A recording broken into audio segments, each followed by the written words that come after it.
Hola, muy buenas tardes, me presento. Mi nombre es Yaneli Gonrapat, soy alumna de la Universidad CNSI con matrícula CTM 081222.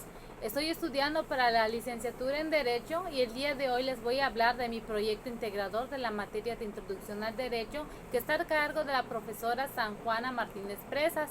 Para comenzar voy a explicarles algunos conceptos de la materia de Derecho. Como primer concepto, Estado. Es la forma de organización política que cuenta con poder administrativo y soberanía sobre la determinada zona geográfica y tiene tres elementos básicos, que son el territorio, población y la soberanía.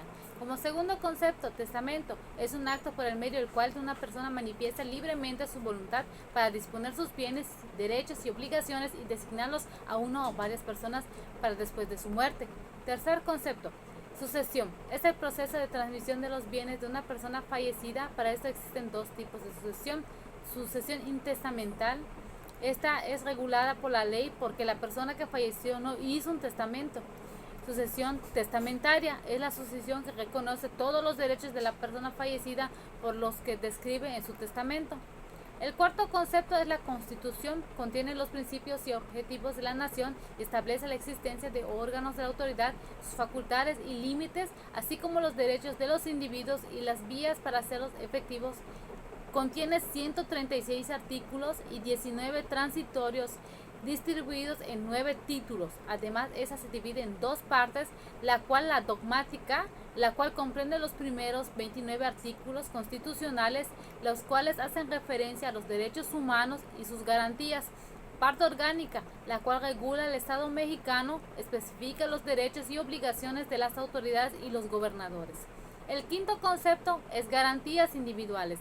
Los derechos humanos es el ámbito constitucional o también llamados garantías, que son los derechos que toda persona posee simplemente por el hecho de nacer. Las garantías individuales ven por el bienestar de los ciudadanos y están contenidos en la parte dogmática de la Constitución y son los primeros 29 artículos.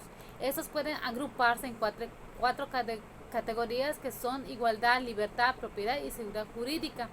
Como sexto concepto es la soberanía. Es la facultad del pueblo para autodeterminarse residencial y originalmente en el pueblo y lucirse mediante los poderes de la Unión, y se distingue por dos tipos. La interna es la capacidad de un Estado para ejercer la autoridad dentro de un territorio según lo establecido en la Constitución, y la externa es la que un Estado ejerce en el ámbito internacional con otros Estados, y esta se expresa a través de la diplomacia y los tratados internacionales. Como séptimo concepto, las obligaciones. Una obligación es toda relación jurídica por la virtud de la cual de una persona de las que se comprende firmemente a realizar determinada prestación a la otra, que en correspondencia ostenta un derecho personal. Octavo y último concepto, contrato. Es un acuerdo de voluntad que crea o transfiere derechos y obligaciones y a los demás elementos de validez de un contrato, que son la capacidad de las partes del consentimiento libre de vicio, de un objetivo lícito, que no sea contrario a la ley, que no sea un delito o que no esté prohibido, y la formalidad o solemnidad requerida por la ley. Como consiguiente voy a contestar dos preguntas.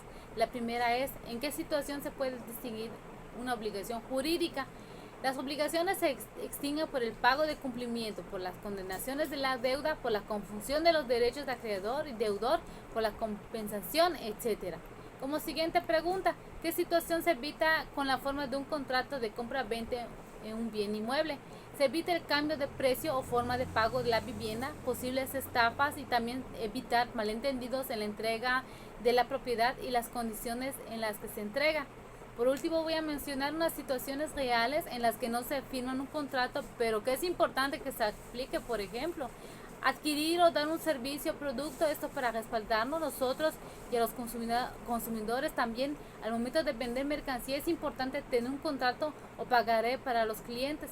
Se comprometen a saldar el saldo de la deuda, esto para prevenir que se quieran lavar las manos o no pagar el producto al no tener un documento en donde se estipulen los acuerdos del vendedor. No tendría como defenderse en el que él vendió el producto o que la otra persona no le ha pagado el dicho producto. El otro ejemplo es que en ocasiones al rentar una casa no se hace ningún contrato, lo cual está muy mal. ya que si existe algún daño a la propiedad, el arrendatario no tiene ninguna obligación de pagar los daños causados. Además, el contrato asegura el pago de la renta de la vivienda según estipula por el arrendador, así como también los derechos y obligaciones que tiene el arrendatario. Muchísimas gracias por su tiempo y su atención. Recuerden que en la actualidad la gente solo se preocupa por sus derechos.